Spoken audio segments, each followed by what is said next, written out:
इंसान में प्रतिभा नाम की एक चीज होती है। यहां ऐसी क्षमता है जो प्रकृति के लाखों वर्षों का काम सुबह से दोपहर तक कर सकती है। अगर जरूरी कोशिश की जाए तो आप जागरूकता से ऐसा कर सकते हैं। अगर जरूरी स्थिति बनाई जाए तो उस व्यक्ति का सफल होना तय है।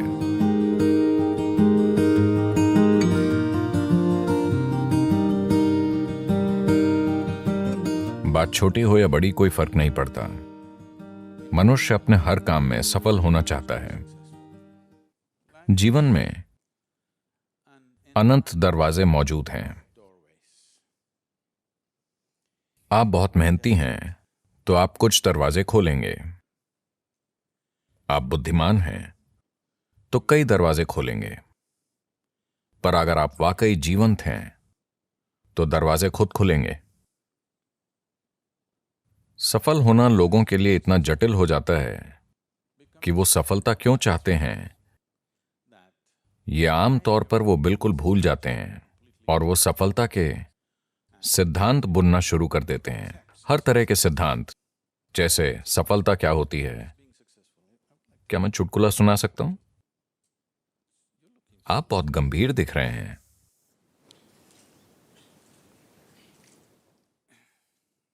भारत में एक आदमी था, शंकरन पिल्लई। अच्छा, ये जॉन स्मिथ की तरह है।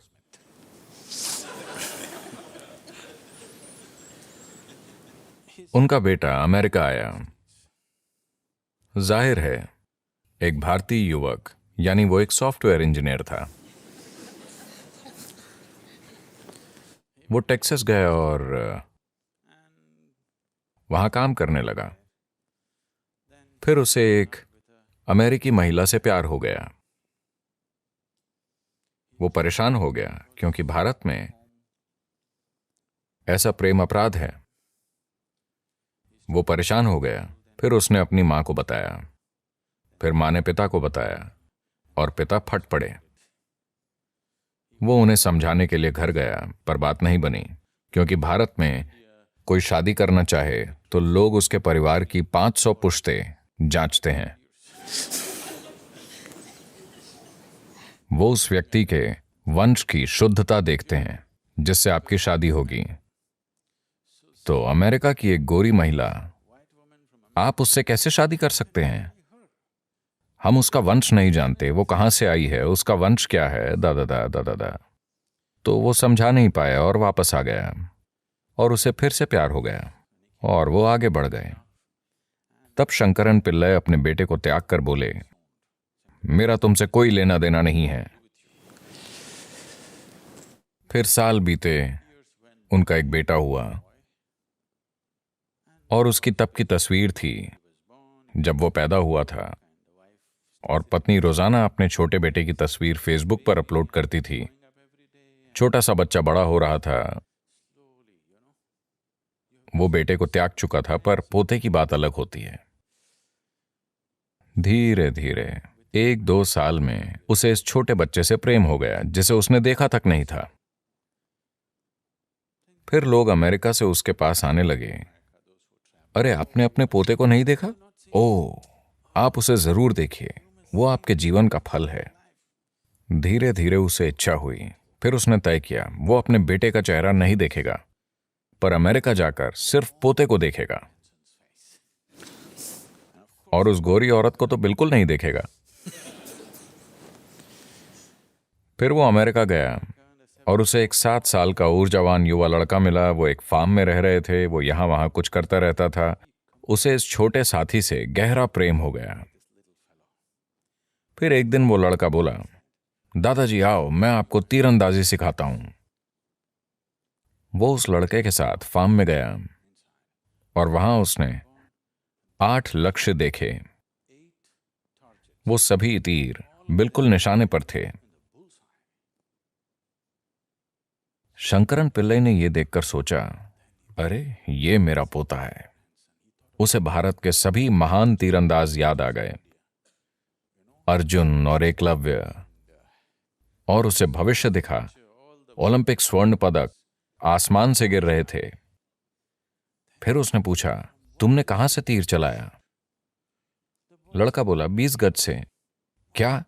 20 गज की दूरी से तुमने सभी तीर निशाने पर मारे हैं? तुमने ये कैसे किया? फिर लड़का बोला, दादाजी, मैं तीर पहले मारता हूं और फिर निशान बना देता हूं। तो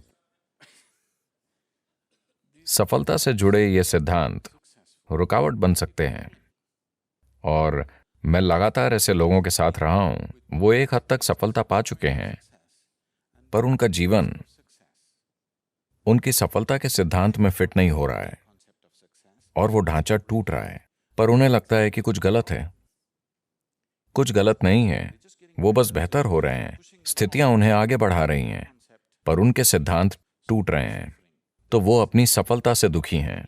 आपको कई लोग ऐसी चीजों से गुजरते हुए दिखाई देंगे। अगर सफलता की बात करें तो मुझे यकीन है कि आपके पास योजनाएं होंगी कि जीवन में सफल कैसे होना है। आपकी योजनाएं हैं? योजना ठीक है। योजना अच्छी होकर भी एक उलझन हो सकती है, क्योंकि आप आज जो जानते हैं उसी से योजना बनाते हैं। योजना किसी अनजान चीज पर आधारित नहीं होती। आपकी योजना यानी आज को बढ़ा चढ़ाकर कल की कल्पना करना। अभी आप यहां एक स्तर पर हैं। आपकी योजना यह होती है कि ये इतने वर्षों में 10 गुना होना चाहिए, या 100 गुना, या लाख गुना हो जाए। But plan is just essentially an exaggeration of what is today. पर योजना यानी आज की स्थिति को बढ़ा चढ़ाकर की गई कल्पना। शायद इसके पीछे कोई तर्क हो, शायद आप उससे जुड़ी चीजें समझते हों, पर मूल रूप से आप आज की ही बढ़ा चढ़ाकर कल्पना करते हैं। यानी कई मायनों में वो सभी संभावनाएं खत्म हो जाती हैं जो अभी आपके अनुभव में नहीं हैं। आपने पेंसिल्वेनिया की बाढ़ के बारे में सुना? पेंसिल्वेनिया में बाढ़ आती है। आपको पता है, एक बार एक बड़ी बाढ़ आई और एक शहर में पानी इतना ऊपर उठा कि घर डूबने लगे। तो 2 छोटे लड़के अपने घर की छत पर चढ़कर बैठे थे। फिर उन्होंने अपने घर के सामने एक टोपी को ऊपर नीचे होते देखा। एक ने पूछा, वो टोपी ऊपर नीचे क्यों हो रही है? दूसरा बोला, चिंता मत करो, वो मेरे पिताजी हैं। कल उनका मेरी मां से झगड़ा हुआ था और उन्होंने प्रण लिया था, नरक या ऊंचा पानी, मैं लॉन जरूर काटूंगा।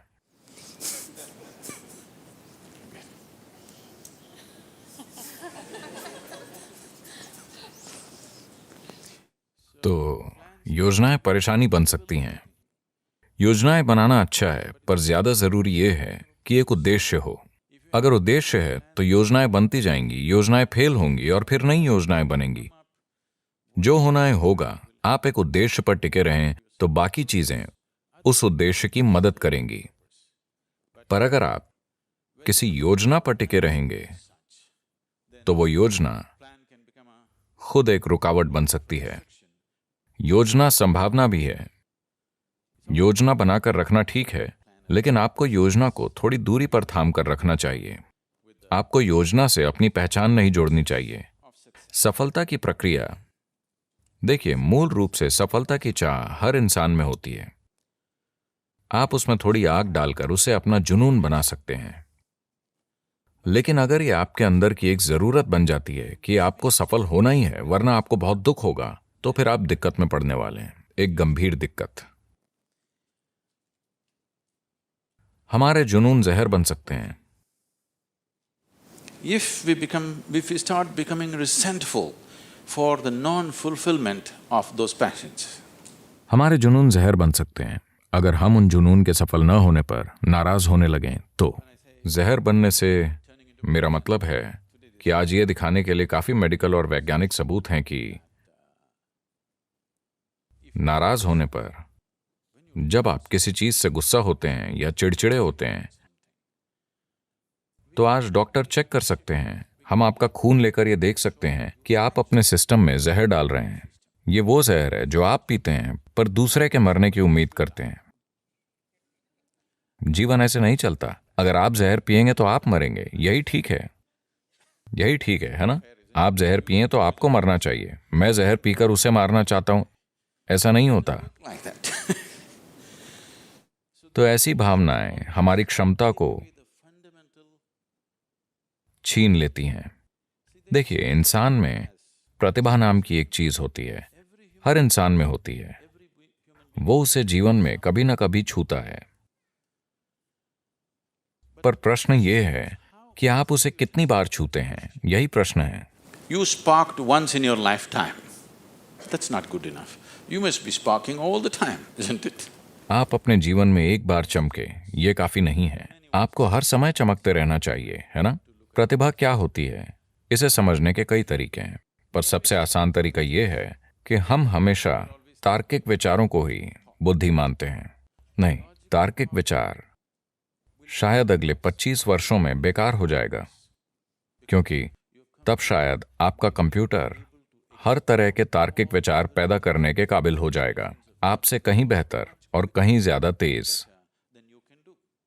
तो प्रतिभा को छूना यानी अपने अंदर मौजूद बुद्धि का दूसरा आयाम छूना। आपने नाश्ते में क्या खाया? Chicken in salad. देखिए, उन्होंने मुर्गी खाई। दोपहर होते होते वो मुर्गी एक इंसान में बदल गई है। अगर आप चार्ल्स डार्विन से पूछते कि एक मुर्गी इंसान कितने समय में बनती है, तो वो लाखों वर्षों की बातें करते हैं। यहां ये दोपहर में ही मुर्गी को इंसान में बदल रहे हैं। So there is an intelligence here. There is a competence here. तो यहां एक बुद्धि और क्षमता है जो प्रकृति के लाखों वर्षों के काम को बस दोपहर में ही कर सकती है। बस ये है कि ये बुद्धि अचेतन स्थिति में है। अगर कोशिश की जाए तो आप हर अचेतन प्रक्रिया को एक जागरूक प्रक्रिया में बदल सकते हैं। जागरूकता में अगर इस बुद्धि की एक बूंद भी आपको मिल जाए तो अचानक जीवन एक जादू की तरह चमक उठेगा। जो काम लोग मुश्किल से करते हैं वो आपके लिए आसान होगा। अब जब मैं बुद्धि कहता हूं तो लोग हमेशा ये सोचते हैं, अगर मैं लोगों से पूछूं कि बुद्धि कहाँ है तो सभी हमेशा यही कहेंगे, है ना?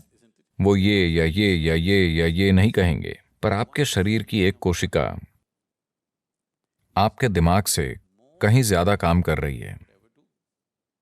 डीएनए का एक अणु 1 मिनट में इतने लाखों काम कर रहा है कि आप कभी समझ ही नहीं सकते, हाँ या ना?